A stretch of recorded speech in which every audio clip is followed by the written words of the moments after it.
Hola, hola, qué bien tenerte en este segundo vídeo. ¿Qué tal? ¿Ya hiciste los deberes del primero? ¿Has acabado de crear la aplicación en Android Studio y de ejecutarla por primera vez? Y también probar las Kotlin Android Extensions y cómo podíamos recuperar las vistas desde el XML sin necesidad de hacer nada. Pues bien, hoy pasamos a la segunda parte. En el día de hoy lo que voy a hacer es contarte 4 conceptos que a mí me parecen vitales en Kotlin y cómo aplicarlos al desarrollo Android y sobre todo que los introduzcas muy bien en tu cabeza para que luego cuando los necesites seas capaz de hacerlo por ti mismo. Primero vamos a dar un repaso a cuáles son esos 4 conceptos. Los 4 conceptos de Kotlin que transformarán tu forma de trabajar. Este es el segundo vídeo del training gratuito de Kotlin para desarrolladores Android, un evento que realizaré en Madrid el día 22 de abril y en Barcelona el 6 de mayo, y del que breve te contaré más al respecto. ¿Cuáles son estos 4 conceptos? El primero de ellos es que Kotlin mejora la interacción con librerías Java. Por un lado tenemos las properties. Ahora veremos lo que es una property, pero como comentábamos en el primer episodio, es simplemente como un campo más un getter más un setter en Java. Las properties nos van a permitir acceder al estado de nuestros objetos de forma mucho más sencilla y con la misma flexibilidad que tendríamos con esos 3 componentes en Java. Y además también mejora la integración con las lambdas. También lo comentábamos en el primer vídeo, cuando por ejemplo tenemos un listener en el que solo tenemos una interfaz con un método. En el caso de Kotlin, esto nos lo va a convertir automáticamente a una lambda. Todo de forma invisible para nosotros y además con la misma eficiencia, ya que por detrás él va a seguir llamando a los getters y a los setters de Java y a las lambdas y a los listeners también en Java. Así que vamos a ver un par de ejemplos. Entonces empezamos por donde lo dejamos el otro día. Lo primero que vamos a hacer va a ser crearnos una clase en la que te voy a enseñar lo que son las properties para que lo entiendas un poco mejor. Así que nos vamos a ir al paquete principal de la aplicación y vamos a hacer new Kotlin file /class. Aquí nos deja elegir lo que queramos. ¿Por qué nos deja un file? Porque en Kotlin podemos tener tantos elementos de primer nivel como queramos. Podemos tener clases, pero también podemos tener variables, podemos tener funciones. Las funciones no necesitan estar enganchadas a ninguna clase, así que las podemos crear como elementos de primer nivel. Pero lo que vamos a hacer es crear una clase que la vamos a llamar item, que además será el item que utilicemos después para nuestros componentes. Si nos vamos a la clase que acabamos de crear, recuerda que no hace falta poner public porque es el modificador de visibilidad por defecto. ¿Cómo haríamos aquí para crearnos el típico campo de Java? Pues definiríamos el campo como un tipo mutable o inmutable. Si recuerdas lo que hablábamos el otro día, los campos mutables o las variables mutables son las que se puede modificar su valor después de haberlas inicializado y las inmutables las que no. ¿Cómo se distingue esto? Pues poniendo o val, que identifica un inmutable, o var, que identifica a una variable o a un campo mutable. En este caso de momento lo vamos a hacer var porque te quiero enseñar la funcionalidad completa. Nuestros items, los que vamos a mostrar en la pantalla principal, van a tener 2 elementos, un título y una URL. Así que vamos a crearlos. El título, que va a ser de tipo string. Como ves, primero se especifica el nombre y luego el tipo, separado por 2 puntos. Y a las properties les tenemos que asignar un valor inicial por defecto. Le vamos a asignar la cadena vacía, porque ya sabes que para distinguir entre nulo y no nulo necesitaríamos ponerle una interrogación aquí. Pero esto lo veremos después, en otro de los puntos importantes. ¿Qué haríamos ahora? Pues lo mismo para nuestra URL, que es la imagen que van a mostrar. URL string, igual, también lo voy a poner de momento vacío. Si nos creamos un ítem de estos en nuestra actividad inicial, por ejemplo, val item igual item, los paréntesis identifican que estamos llamando al constructor. Recordad que no se usa new, si lo añadimos nos va a dar un error porque el compilador no lo entiende.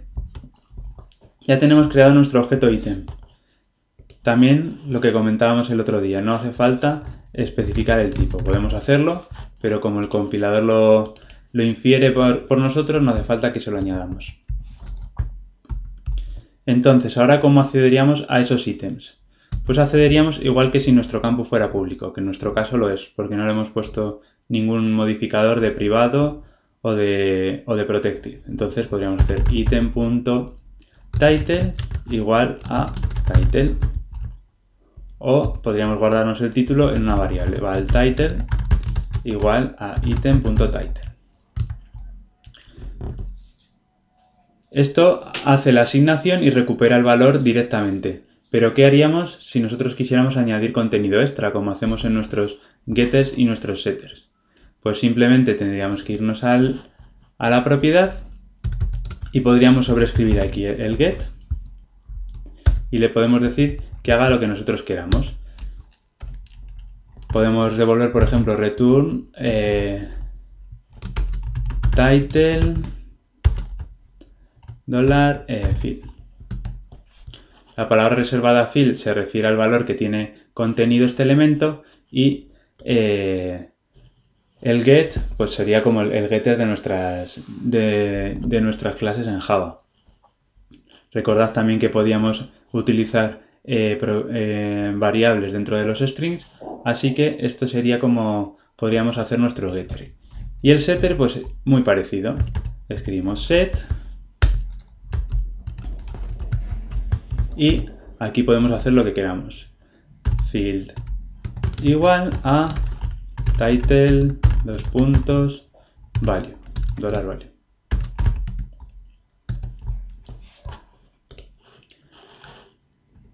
Y así de sencillo podríamos sobreescribir nuestros getters y nuestros setters. ¿Cómo cambia esto en nuestro código? De ninguna forma. Nosotros seguimos haciendo la asignación directa, pero él por detrás va a llamar a los getters y a los setters. Esto es lo que se denomina properties y que podéis encontrar en otros lenguajes. Yo, por ejemplo, ya lo conocía de C#, pero hay muchos otros lenguajes que lo utilizan. De esta forma no tenemos que modificar nada en nuestro código, aunque hagamos una asignación directa y luego decidamos cambiarlo a una asignación en la que hagamos alguna variación o en la que comprobemos algo, etc. Sería así de sencillo. ¿Y por qué os cuento esto? Pues por lo que hablábamos el otro día también aquí. No sé si os habéis fijado, pero aquí en vez de llamar a edittest.getTest, simplemente puedo llamar a edittest.text. ¿Esto por qué es? Porque Kotlin, cuando se encuentra en una librería de Java un getter y un setter, nos genera automáticamente una property que va a llamar por detrás luego a ese getter y a ese setter. Otros ejemplos que podemos ver, por ejemplo, pues en button. También tenemos text, podríamos asignarle otro valor a nuestro botón, decirle en vez de show, pues hide, yo que sé. Y no tenemos que llamar al setTest. Podemos hacerlo, si te fijas siguen existiendo, pero nos saldrá un warning que nos indicará que podemos utilizar un acceso con la sintaxis de propiedad. Podríamos hacer Alt-Enter y Use Property Access Syntax y él automáticamente nos lo cambia. No os preocupéis porque este tipo de cosas, aunque no estéis acostumbrados, ya os irá avisando el compilador. Y lo mismo ocurre con los... No necesariamente tiene que existir un getter y un setter. Si solo existe un getter, lo trata como una property, con una property inmutable, de tal forma que solo podemos recuperar su valor, pero no se lo podemos asignar. Eso es lo mismo que si venimos aquí y en vez de var le indicamos value. Lo voy a hacer aquí debajo. A partir de este momento, el único valor que va a tener esta property es el de las dobles comillas, no le podemos asignar otro valor. Si lo intentamos desde nuestra main activity, hacemos item igual item e intentamos acceder a item.url, esto sí que nos va a devolver un valor, se lo podríamos asignar aquí, val url igual item.url, pero si le intentamos asignar un valor, nos va a decir que el valor no puede ser reasignado porque es un val. Y hasta aquí un poco cómo funcionan las properties. Espero que haya quedado más o menos claro. ¿Cómo funcionan la otra parte que os he comentado? La de optimizar las llamadas a funciones, las llamadas que utilizan una interfaz con un único método, las convierte en una lambda. Pues este ejemplo ya lo teníamos aquí, pero os lo voy a escribir como se escribiría sin la optimización esta. Nosotros haríamos aquí un object, en vez de hacer un new onClickListener, que es lo que haríamos en Java, aquí hay que hacer un object que extienda esta clase, que implemente esta clase. Aquí nos dice que el object no tiene el miembro implementado, el onClick.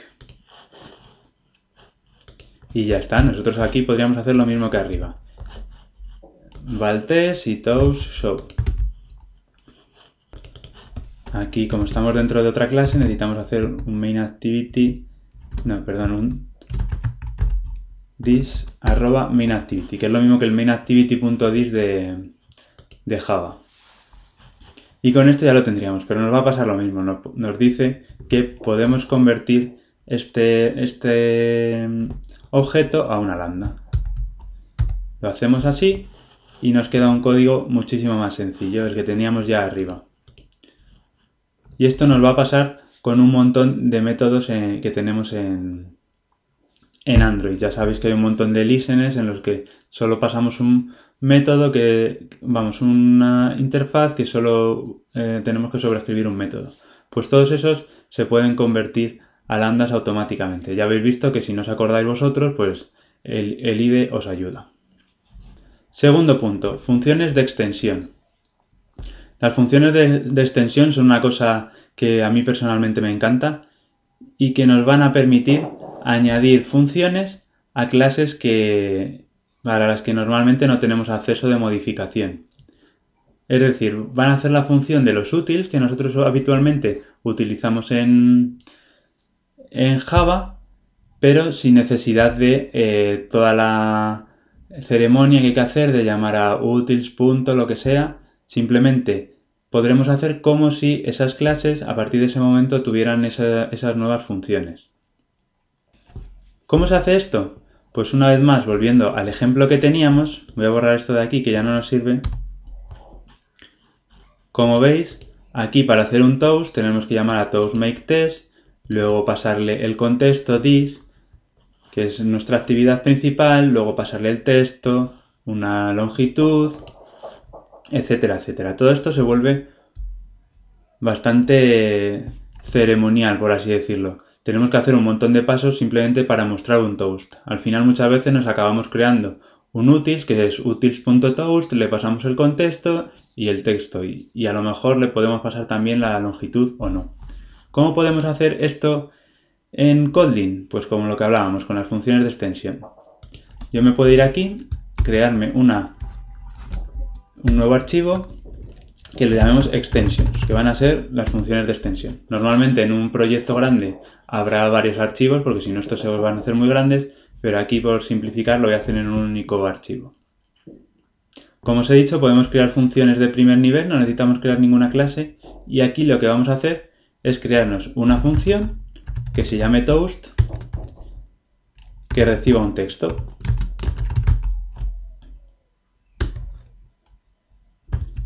Y esto lo que va a hacer por dentro es llamar a toast.makeTest. Le tenemos que pasar un contexto, que ahora vemos lo que haremos con ello. Le tenemos que pasar un texto. Le voy a cambiar el string por charSequence para equivalerlo al método del framework de Android. Y luego le podríamos pasar por aquí pues toast.length short mismo, que es lo que teníamos antes, punto short.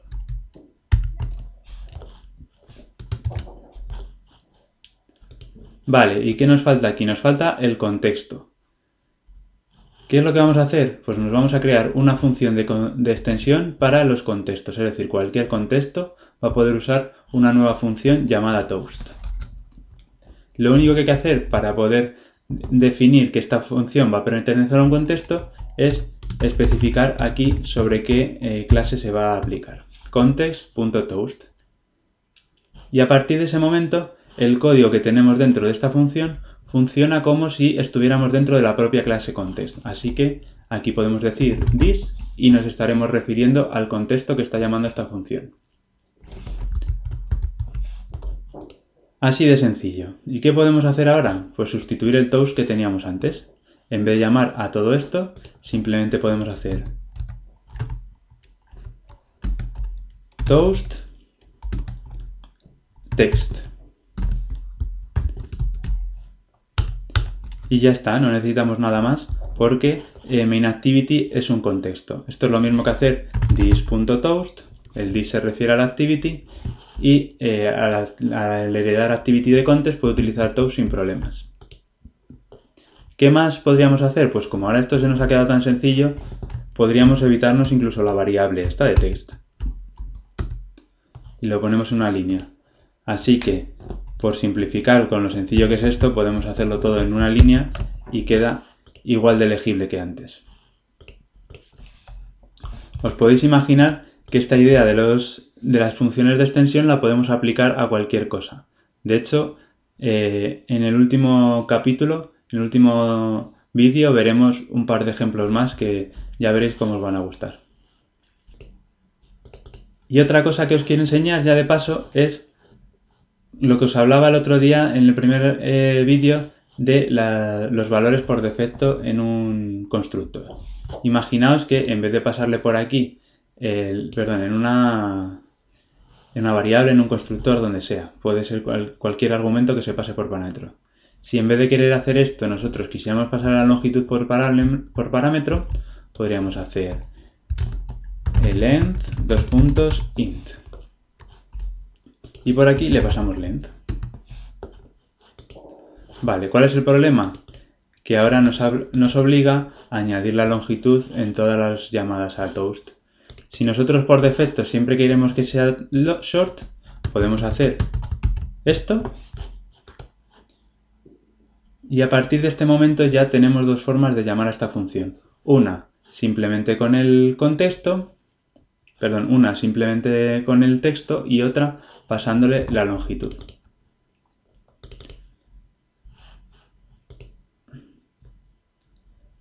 Aquí ya veis que nos sigue funcionando como antes, pero podríamos indicarle si quisiéramos toast.lengthLong y seguiría funcionándonos sin problema. Ya damos las dos posibilidades sin necesidad de hacer sobrecarga de métodos. Tercer punto, las data classes. Aunque ya hablamos un poquillo sobre ellas en el primer capítulo, os quiero hablar hoy un poco más sobre el tema, porque nos van a venir muy bien para nuestro ejemplo. Las data classes son clases que normalmente solo almacenarán estado, aunque podemos añadirle sin problemas funciones extra o todas las características que nosotros queramos. Pero lo bueno de estas clases es que van a basar algunos de sus campos y algunas de sus funcionalidades en los argumentos que le pasemos por parámetro. Y esto me va a dar pie a explicaros alguna cosilla más. Si nos volvemos al ejemplo que teníamos antes del ítem, veréis que aquí le estábamos definiendo las variables, las properties las estábamos definiendo directamente en el cuerpo. Pero, ¿qué pasa si nosotros queremos darle un valor real a esto? Obviamente no le podemos dar un valor directo. Pues lo que podemos hacer es pasarle por aquí, por el constructor, title::string, url::string y asignárselo a las properties. Voy a quitar el getter y el setter esto porque queremos asignaciones directas. Podemos hacer title y aquí url. Pero os daréis cuenta rápido de que esto es código repetitivo, tienen el mismo nombre, se lo estamos asignando después, y ya hemos dicho que en Kotlin lo importante es utilizar la menos cantidad de texto posible para representar nuestro código. Además, ya veréis aquí que nos va a mostrar un warning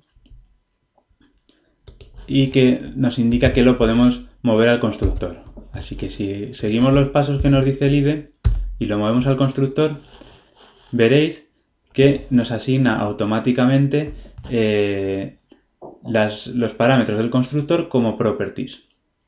Esto lo vais a hacer un montón de veces y os ahorra un montón de código. Imaginaos lo que tendréis que hacer en Java para conseguir esto. Y además, si nuestra clase no tiene código, podemos eliminar las llaves. Y aquí tenemos una clase creada con nuestros setters, nuestros getters, nuestro constructor con 2 parámetros, todo lo que necesitamos normalmente en una clase de este tipo. ¿Pero qué es lo que no tenemos? No tenemos un toString, no tenemos un hashmap. Todo eso lo podemos conseguir simplemente añadiendo data delante de class. Y a partir de este momento, ya cuando hagamos un toString, nos recuperará los valores en función de... Nos devolverá un string en función de los valores que le pasemos por constructor. Y el equals lo hará comprobando todas estas properties. De la otra forma, nos lo haría comprobando el identificador del object y aunque las properties fueran iguales, no nos devolvería el mismo valor. Ahora podríamos irnos a esta herramienta que nos da el plugin de Kotlin, el Kotlin Ripple, que para lo que nos sirve es para probar nuestro código sin necesidad de ejecutar la aplicación. Por ejemplo, nos podríamos crear una variable item1 de tipo item a la que le pasamos el title 1 y URL 1. Aquí nos está pidiendo que añadamos el import. Como veis, el Ripple es bastante inteligente y nos ayuda a hacer cosas que en un Ripple totalmente textual serían impensables. Si le damos a Command Enter, esto nos lo ejecuta y ya nos habría creado la variable item1. Ahora puedo hacer item1.toString y ver qué nos devuelve. ¿Veis? Nos devuelve una cadena con el nombre de la clase y cada uno de los ítems. Y si ahora hacemos un val item2 con el mismo title y la misma URL y los comparamos, esto nos lo crearía y las vamos a comparar.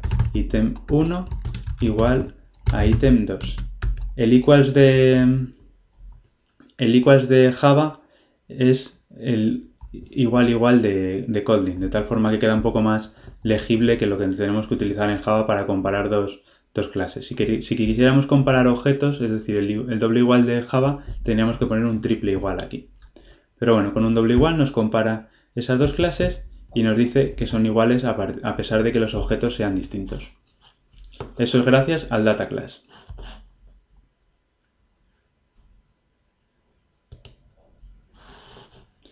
Esto y muchas otras cosas más. Por ejemplo, si ahora vamos a nuestra actividad inicial y creamos un val item igual a item title URL,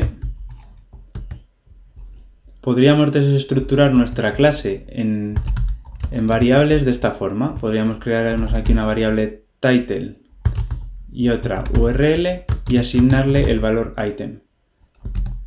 Gracias al hecho de ser una data class, esto se le permite hacer, es decir, va a separar este objeto en todas sus variables. Si alguno de ellos no lo necesitáramos, pues podemos poner un guión bajo. En este ejemplo, al ser 2 no tiene mucho sentido, pero imaginaos que tuviera más valores, con el guión bajo nos podríamos deshacer de todos los que no utilicemos. Y el cuarto punto de que os quería hablar hoy es de trabajar con colecciones. Una de las cosas más complejas y aburridas de Java es el hecho de trabajar con colecciones. En Java 8 ya ha surgido la idea de los streams, que es algo similar a lo que le veremos aquí en Kotlin, pero para Java 7 o lo tenemos que hacer nosotros a mano o buscar librerías que hagan todo ese trabajo por nosotros. En Kotlin ya viene con la con la librería estándar de Kotlin una forma de trabajar con las listas que es muy cómoda. Vamos a ver algún ejemplo. Vamos a borrar esto que creamos aquí antes. Imagínate que queremos crear un listado de ítems para rellenar el Recycler View que crearemos más adelante.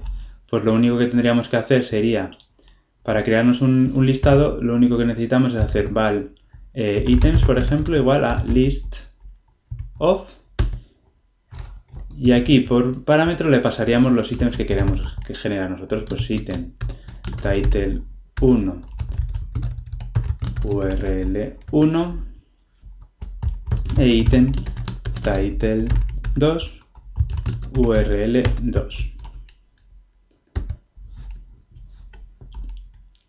Si queremos una lista vacía, pues simplemente tendríamos que hacer empty igual a empty list, por ejemplo, de item. Y esto nos devuelve una lista vacía de ítems. ¿Qué es lo bueno de las listas de Kotlin? Que en realidad por detrás están trabajando con las listas de Java. Eso quiere decir que cualquier librería que utilicemos de Java que nos devuelva listas, pues para Kotlin será transparente, recibirá esas listas y podemos trabajar con ellas como si hubieran sido creadas desde Kotlin. Pero en realidad por detrás son listas de Java. Una vez que tenemos nuestra lista, podemos hacer sobre ella todas las operaciones que queramos. Aquí tenemos dos ítems y son muy simples, pero imaginad que tuviéramos una lista enorme y yo que sé, quisiéramos ordenarla por title. Pues simplemente podríamos hacer val sorted igual a items.sortedBy, y gracias a las lambdas aquí simplemente podemos especificar por qué queremos ordenar la lambda. ¿Por qué queremos ordenar la lista? Pues por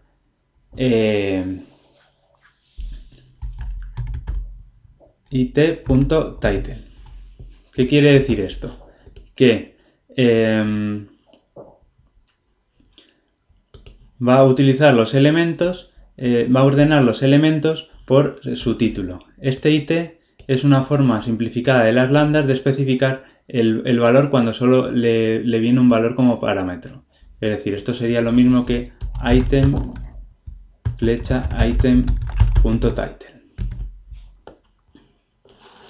En este training no nos va a dar tiempo a hablar mucho sobre lambdas porque es un tema bastante extenso, pero para que os hagáis una idea, una lambda es una representación de una función en la que puede tener parámetros de entrada y parámetros de salida. Los parámetros de entrada se ponen a la izquierda de la flecha y a la derecha de la flecha sería como el contenido de esa función, esa lambda. El último elemento que pongamos en la función es el valor de retorno de esta función, es decir, esta función estaría devolviendo un string que sería el correspondiente a item.title. Pero nos está avisando el compilador de que hay una forma más sencilla de convertir esto. Simplemente podemos especificar la referencia de la variable que vamos a utilizar para ordenar y ya él es capaz de hacerlo automáticamente. No necesitamos nosotros escribir la lambda. ¿Qué podríamos hacer más? Pues no solo ordenar, sino a lo mejor tenemos un resultado que lo queremos ordenar por title y luego queremos hacer un filter. Lo voy a poner en otra línea esto para que se vea mejor. Sorted by title, filter. Vamos a querer recuperar aquellos cuyo URL, it.url, no esté vacía. Podemos utilizar isNotEmpty. Y esto comprobará que no sea la cadena vacía y nos filtrará esas URLs. ¿Qué más podríamos hacer? Pues yo que sé, la podemos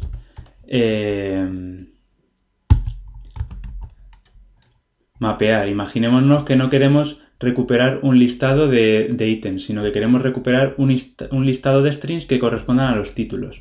Pues simplemente podemos hacer un map de it.title. Esto nos va a recomendar otra vez que lo convirtamos de la otra forma y el resultado sería un listado de strings. No lo tenemos por qué especificar, pero podríamos hacerlo. List string.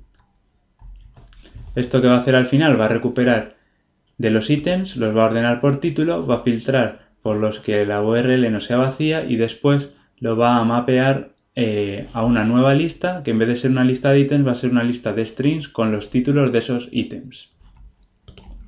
Imaginaos todos los bucles, los for que tendríamos que hacer en Java para conseguir el mismo resultado.